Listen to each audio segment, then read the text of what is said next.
Hello বন্ধুরা, না চাল না আটা না সুজি কোনো রকম ছাড়াই আজকে আমি এই ভিডিওটা আপনাদের জন্য তৈরি করেছি। এত মুচমুচে এই নাস্তাটা তৈরি হয় যেটা আপনারা একবার খেলে বারবার খেতে চাইবেন আর বারবার বানাতে চাইবেন। তো চলুন বেশি দেরি না করে ভিডিওটা শুরু করে ফেলছি। ভালো লাগলে অবশ্যই লাইক কমেন্ট শেয়ার করে দেবেন আর সাথে চ্যানেলটা সাবস্ক্রাইব করে বেল নোটিফিকেশানটা অন করবেন, তাহলে এরকম নিত্য নতুন রেসিপি আপনাদের কাছে সবার প্রথমে পৌঁছে যাবে। দেখুন এখানে 1 কাপ পরিমাণ চিড়ে নিয়ে নিয়েছি। চিড়েটাকে খুব ভালোভাবে জল দিয়ে ধুয়ে ফেলতে হবে, যাতে চিড়ের মধ্যে এক্সট্রা নোংরা ভাব যেগুলো থাকে সেইগুলো যাতে খুব ভালোভাবে বেরিয়ে যায়। তাই অবশ্যই এরকম জল দিয়ে চিড়েটাকে সুন্দর করে ধুয়ে নেবেন। এটা একটু মোটার আমি চিড়ে নিয়েছি, যেটা একটু মোটা দানার হয় সেই চিড়েটা ব্যবহার করেছি। আপনাদের কাছে যদি পাতলাটা থাকে সেটাই আরও সুন্দর তৈরি হবে। চিড়েটা ধোয়া হয়ে গেছে, জলটা ফেলে দিয়েছি। এবার এই চিড়েটার মধ্যেই আমাদেরকে দিয়ে দিতে হবে লেবুর রস।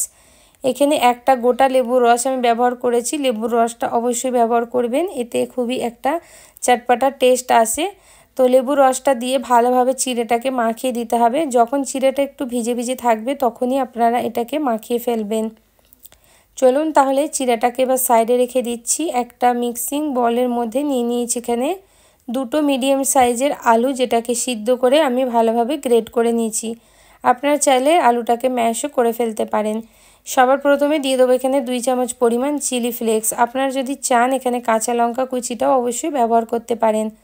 আপনাদের ঝাল অনুযায়ী আপনারা কাঁচা লঙ্কা কুচিটা ব্যবহার করবেন। দিয়ে দেবো 1 চামচ ভর্তি করে এখানে জিরে ধনে রোস্টেড পাউডার। তার সাথে দিয়ে দেবো 1/2 চামচের পরিমাণ গরম মশলা, যে কোনো গরম মশলা আপনারা দিতে পারেন। সাথে দিয়ে দেবো একটা ম্যাগি মশলা, এটা কিন্তু সব জায়গাতেই অ্যাভেলেবেল থাকে, এটা দেবেন। এটা দিলে খুবই ভালো একটা টেস্ট আসে। ম্যাগি মশলা দেওয়া হয়ে গেলে এবার দিয়ে দেবো এর মধ্যে আমি পরিমাণ মতো নুন। আমি এখানে 1 চামচ ব্যবহার করছি, আপনারা আপনাদের টেস্ট অনুযায়ী ব্যবহার করবেন। দিয়ে দেবো এখানে কিছুটা ধনিয়া পাতা ফ্রেশ কুচি, এটা দিলে ফ্লেভার খুব ভালো লাগে।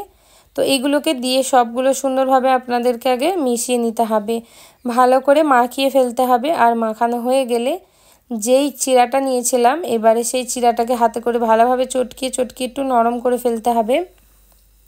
সুন্দরভাবে এটা যখন নরম হয়ে যাবে তখন হচ্ছে যে আলুর ব্যাটারটা আমরা তৈরি করে রেখেছি সেই আলুর ব্যাটারের মধ্যে চিড়াটাকে দিয়ে দিতে হবে। চিড়াটাকে দিয়ে সুন্দরভাবে আপনাদের এটাকে দুটো একসাথে মিক্স করে আটার মতো আপনাদের ঠিক চটকে চটকে এটাকে মাখতে হবে, তাহলেই কিন্তু এটা পারফেক্ট বন্ধুরা হয়ে যাবে। তো দেখুন এখানে আমি সুন্দর করে এরকম চটকিয়ে চটকিয়ে মাখিয়ে ফেলছি।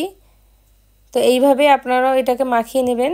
তো অবশ্যই বন্ধুরা এখনও পর্যন্ত যদি একটা লাইক না করে থাকেন অবশ্যই একটা লাইক করে দেবেন, সাথে চ্যানেলটাকে সাবস্ক্রাইব করে নেবেন আর বেল নোটিফিকেশানটা অবশ্যই অন করবেন, তাহলে এরকম ধরনের নিত্য নতুন রেসিপি আপনাদের কাছে সবার প্রথমে পৌঁছে যাবে। তো একটা আলাদা মিক্সিং বলের মধ্যে নিয়ে নিতে হবে আমাদেরকে 2 চামচ পরিমাণ বেসন, সাথে এখানে একটুখানি হলুদ গুঁড়ো আর একটুখানি নুন দিয়ে দিয়েছি। দিয়ে এটাকে একটা পাতলা মতো ব্যাটার তৈরি করতে হবে। সবার প্রথমে অল্প জল দিয়ে এর গুটলি গুটলি থাকে সেগুলোকে ভেঙে নিতে হবে।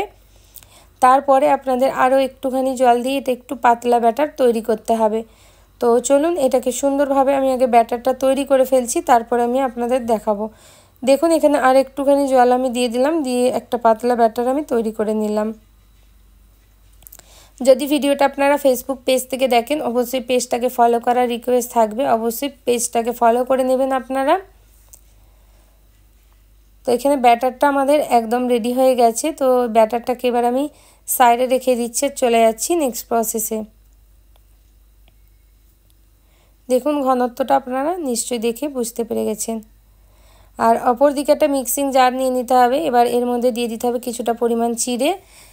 তো চিড়েটাকে দিয়ে পেস্ট করতে হবে। আপনাদের কাছে যদি ব্রেড ক্রামস আলাদা করে না থাকে তাহলে আপনারা এই চিড়ের মধ্যেই ব্রেড দিয়ে, যেটা নর্মালি ব্রেড থাকে সেইগুলোকে দিয়ে কিন্তু এর মধ্যে আপনারা পিষে নেবেন। দেখুন আমার কাছে আগে থেকে ব্রেড ক্রামস করা আছে, নর্মাল ব্রেডকে আমি মিক্সিতে গুঁড়ো করে নিয়েছি। এর মধ্যেই এই চিড়েগুলো দিয়ে দেবো। চিড়ে আর ব্রেড ক্রামসটাকে ভালোভাবে হাতের সাহায্যে মিক্স করে ফেলতে হবে। দুটো মিক্স করে নিলে খুবই ক্রাঞ্চি আমাদের নাস্তাটা তৈরি হয়। তো এখান থেকে একটুখানি নিয়ে নিতে হবে। আপনারা যত বড় কিংবা ছোট সাইজের নাস্তাটা তৈরি করতে চান সেই অনুযায়ী আপনারা এখানে নিয়ে নেবেন। হাতের সাহায্যে গোল গোল করে ফেলে এটাকে একটু এরকম ধরনের চ্যাপটা চ্যাপটা করে নেবেন, দিয়ে হাতের সাহায্যে ঠিক এরকম রোল পাকিয়ে নেবেন, তাহলে এরকম কাবাব সাইজের আপনাদের টিক্কি সাইজের তৈরি হয়ে যাবে। দেখুন কত সুন্দর তৈরি হয়ে গেছে। তো এইভাবে সবগুলো তৈরি করব। আমি আপনাদের একটা করে দেখিয়ে দিচ্ছি। তো এটাকে বেসনের এই ব্যাটারটা যেটা আছে এর মধ্যে সবার প্রথমে ডুবিয়ে দিতে হবে খুবই হালকা করে। আর এবার এটাকে ডোবানো হয়ে গেলে তুলে সরাসরি আমাদেরকে যেই ব্যাটারটা তৈরি করে রেখেছি, যেটা হচ্ছে চিরা আর ব্রেড ক্রামস দিয়ে, তার মধ্যে সুন্দর করে ডুবিয়ে কোটিং করে ফেলতে হবে। একবারে কোটিংই কিন্তু পারফেক্ট, ডবল কোটিং আপনাদের না করলেও চলবে। যদি আপনারা চান যে ডবল কোটিং করবে, তাও আপনারা কিন্তু ডবল কোটিংও এটা তৈরি করতে পারেন। তো এখানে একটা নাস্তা আমাদের তৈরি হয়ে গেল। সেম প্রসেস করে আমি কিন্তু সবগুলো নাস্তা তৈরি করে ফেলছি। এখানে সব নাস্তা আমাদের তৈরি হয়ে গেছে। চলে যাব নেক্সট প্রসেসে। একটা প্যানের মধ্যে খুব অল্প পরিমাণে তেল নিয়ে নিয়েছি। এবার একটা একটা করে দিয়ে দিতে হবে নাস্তাগুলো। তেলটাকে কিন্তু অবশ্যই আপনাদের মিডিয়াম ফ্লেমে গরম করে নিতে হবে। যতগুলো নাস্তা একবারে আসবে ততগুলোই নাস্তা আপনাদের এর মধ্যে দিয়ে ফেলতে হবে। দিয়ে এটাকে কিন্তু মতলব লো মিডিয়াম ফ্লেমে আপনাদের এটাকে ভাজা করে ফেলতে হবে। তো চলুন এইভাবে আমি এগুলোকে ভাজা করে নিচ্ছি। একটু একটু লো মিডিয়াম ফ্লেম করে করে এটাকে ভাজতে হবে। যখন দেখবেন একদিক থেকে হালকা কালার হয়ে এসেছে, তখন এটাকে কিন্তু একটু উল্টিয়ে পাল্টিয়ে এইভাবে ভাজতে হবে। দেখুন বন্ধুরা, নিচে থেকে এখানে কালার চলে এসেছে। তো এটাকে আমি উল্টে দিচ্ছি। ঠিক এইভাবে উল্টে পাল্টে আপনাদের একদম লালচে লালচে কালার মিডিয়াম ফ্লেমে হালকা হালকা করে করতে হবে। প্রায় 5 মিনিট মতো লাগবে ভাজতে, তাহলে কিন্তু খুব বেশি ক্রাঞ্চি হবে। তো অবশ্যই একটু হালকা গ্যাসে আপনারা ভাজবেন। বেশিক্ষণ ভাজলেই কিন্তু এটা খেতে খুবই মুচমুচে, খুব দারুণ লাগে। চলুন তাহলে ঠিক এইভাবেই কিন্তু এটাকে আমি ভাজা ভাজা করে নেবো, লাল লাল করে সুন্দর করে। দেখুন বন্ধুরা, এটা দেখতে কত সুন্দর হয়েছে, খেতেও কিন্তু এটা অসম্ভব সুন্দর লাগে। আশা করছি আপনাদের আজকের ভিডিওটা অনেক বেশি ভালো লাগছে। অবশ্যই কমেন্ট করে জানাবেন আপনারা কি আজকের ভিডিওটা আপনাদের কেমন লাগলো। তো দেখুন এখানে কিন্তু সবগুলো নাস্তা আমার প্রায় রেডি হয়ে গেছে। তো আপনাদের তুলে দেখাচ্ছি একটা। দেখুন কত সুন্দর দেখতে লাগছে, ওপরটা দেখেই কতটা ক্রাঞ্চি মনে হচ্ছে, খেতেও কিন্তু অসম্ভব সুন্দর লাগে। তো এইভাবে সবগুলো নাস্তা ভাজা হয়ে গেছে। আমি এবারে সবগুলো নাস্তা এখানে তুলে নিচ্ছি। তুলে নেওয়ার পরে প্লেটে সার্ভ করে দেখিয়ে দেবো। অবশ্যই আপনারা কমেন্ট করে জানাবেন। ফেসবুক পেজটাকে অবশ্যই ফলো করার রিকোয়েস্ট থাকলো বন্ধুরা।